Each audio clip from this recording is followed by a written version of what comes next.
Hi my dear friends, good morning to all. എങ്ങനെയുണ്ടായിരുന്നു കഴിഞ്ഞ last class കഴിഞ്ഞിട്ട്? അതിൻ്റെ ഇടയ്ക്ക് ഞാനൊരു ഗ്രാമർ പാട്ട് സ്റ്റുഡൻസിന് വേണ്ടി ഇട്ടിരുന്നു. നിങ്ങളെല്ലാവരും ആരെങ്കിലുമൊക്കെ കണ്ടായിരുന്നോ? അത് ആർക്കെങ്കിലുമൊക്കെ ഉപകാരപ്രദമായിട്ട് തോന്നിയോ?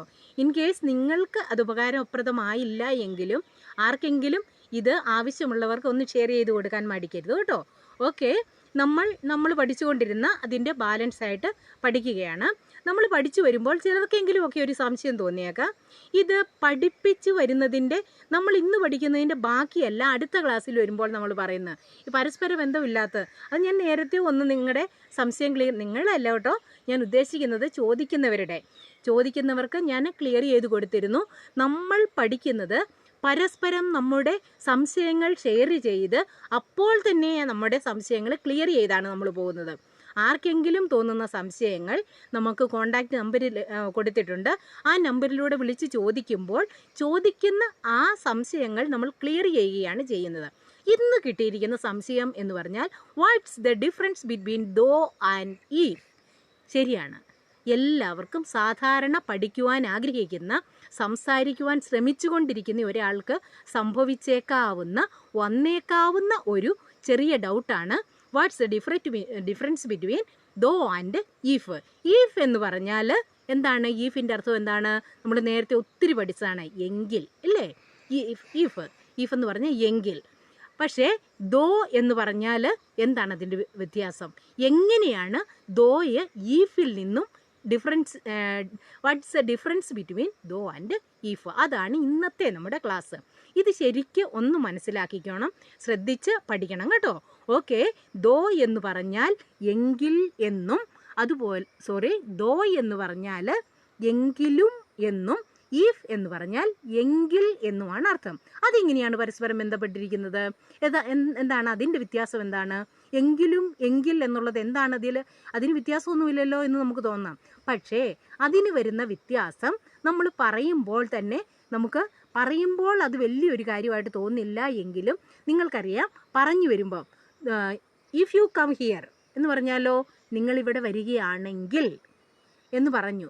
അതുപോലെ ആ സ്ഥാനത്ത് ഈഫിൻ്റെ സ്ഥാനത്ത് ദോ ചേർത്ത് പറഞ്ഞാൽ അതൊരിക്കലും ശരിയാവില്ല, അത് തെറ്റിപ്പോവും. അതിൻ്റെ കാരണം എന്താണെന്ന് നമുക്ക് let's come to the board, let's study from the board and study it with the examples. Okay come on. ഇങ്ങോട്ട് നോക്കൂ. ദോ എന്ന് പറഞ്ഞാൽ എങ്കിലും അല്ലെങ്കിൽ എന്നിരുന്നാലും എന്നാണ് ദോയുടെ അർത്ഥം.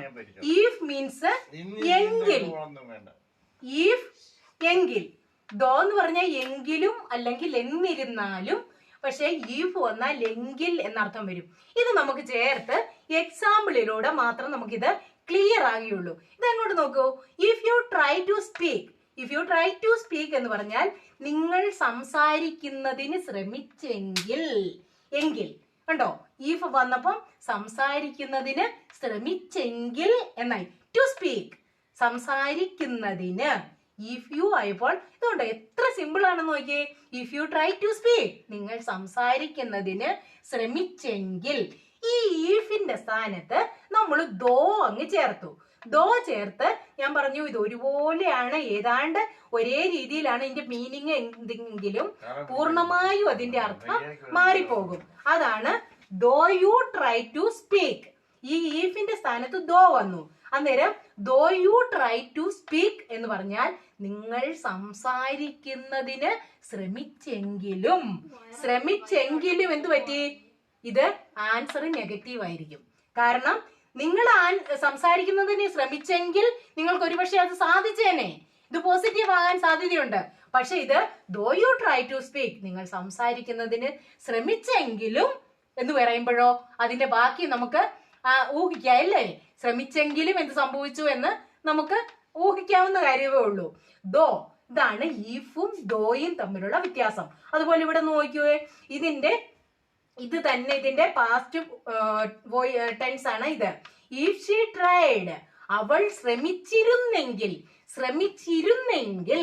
അത് ഇഫ് ഷീ ട്രൈഡ്, അവൾ ശ്രമിച്ചിരുന്നെങ്കിൽ. അതുപോലെ ഈഫിന്റെ സ്ഥാനത്ത് നമ്മൾ ദോ ചേർത്തു. ദോ ഷീ ട്രൈഡ്, അവൾ ശ്രമിച്ചിരുന്നെങ്കിലും. അവൾ ശ്രമിച്ചിരുന്നെങ്കിലും. ഇതാണ് ഈ ഈഫും ദോയും തമ്മിലുള്ള വ്യത്യാസം.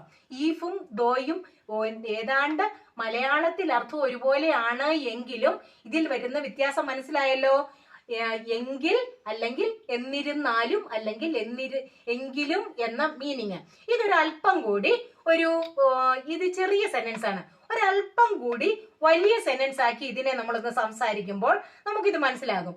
Okay, let's see that next sentence. Okay, come on. ഇവിടെയുണ്ട് അതിന്റെ ഞാൻ പറഞ്ഞ സെന്റൻസുകള്. ഇതൊന്ന് നോക്കിയേ. അവൻ ദിവസേന 5 വാക്യങ്ങൾ വെച്ചെങ്കിലും പഠിച്ചിരുന്നെങ്കിൽ എന്ന് പറഞ്ഞാലോ, if he studied at least 5 sentences a day. അവൻ ദിവസേന 5 വാക്യങ്ങൾ വെച്ച് എങ്കിലും പഠിച്ചിരുന്നെങ്കിൽ, അവന് 5 വാക്യങ്ങൾ വെച്ചെങ്കിലും ദിവസത്തിൽ ഒന്ന് പഠിച്ചിരുന്നെങ്കിൽ എന്ന് പറയുക നമ്മള്. അത് പഠിച്ചിരുന്നെങ്കിൽ എന്ന് പറഞ്ഞിരുന്നതും അതുപോലെ though he studied 5 sentences a day എന്ന് പറഞ്ഞാലോ, അവൻ ദിവസേന 5 വാക്യങ്ങൾ പഠിച്ചിരുന്നെങ്കിലും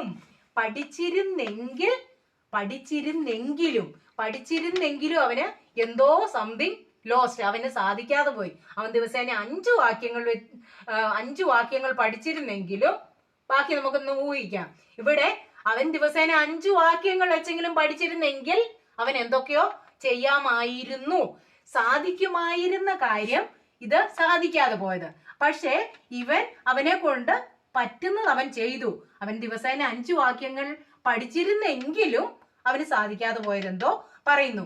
ഇതാണ് ഇതിന്റെ അകത്തെ വ്യത്യാസം.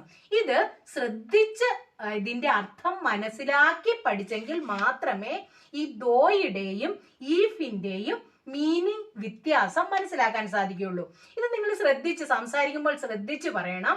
ഇത് ഈഫും ദോയും തമ്മിലുള്ള വ്യത്യാസം നിങ്ങൾക്ക് മനസ്സിലായി എന്ന് വിശ്വസിക്കുന്നു.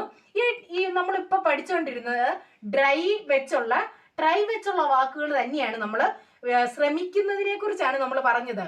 അതുപോലെ ആ വാക്കുകള് അതുപോലെ സ്റ്റഡീഡ് ആണ് പറഞ്ഞതിന്റെ ഈ വെർബുകൾ മാറ്റി നിങ്ങളൊന്ന് പറഞ്ഞു നോക്കിയിട്ട് എന്തെങ്കിലും സംശയങ്ങൾ തോന്നുകയാണെങ്കിൽ, ഇതിന് പകരം ഇത് ഉപയോഗിച്ചാൽ എന്ത് സംഭവിക്കും എന്ന് നിങ്ങൾക്ക് എന്തെങ്കിലും സംശയം തോന്നുകയാണെങ്കിൽ, you just contact with me with our contact number. Okay, മനസ്സിലായോ നിങ്ങൾക്ക് ഇത്?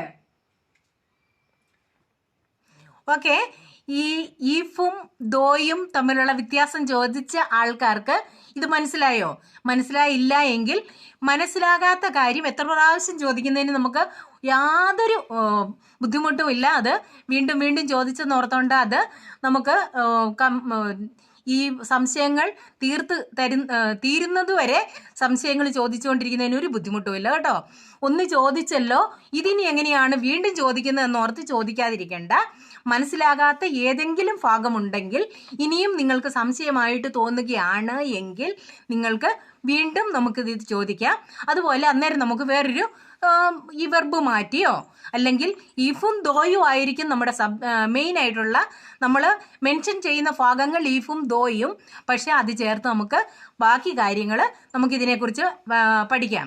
ഓക്കെ, ഇന്നത്തെ ഈ ക്ലാസ് നിങ്ങൾക്ക് മനസ്സിലായി എന്ന് വിശ്വസിച്ചുകൊണ്ട് let's stop today's class. See you in the next class. Till then, good by.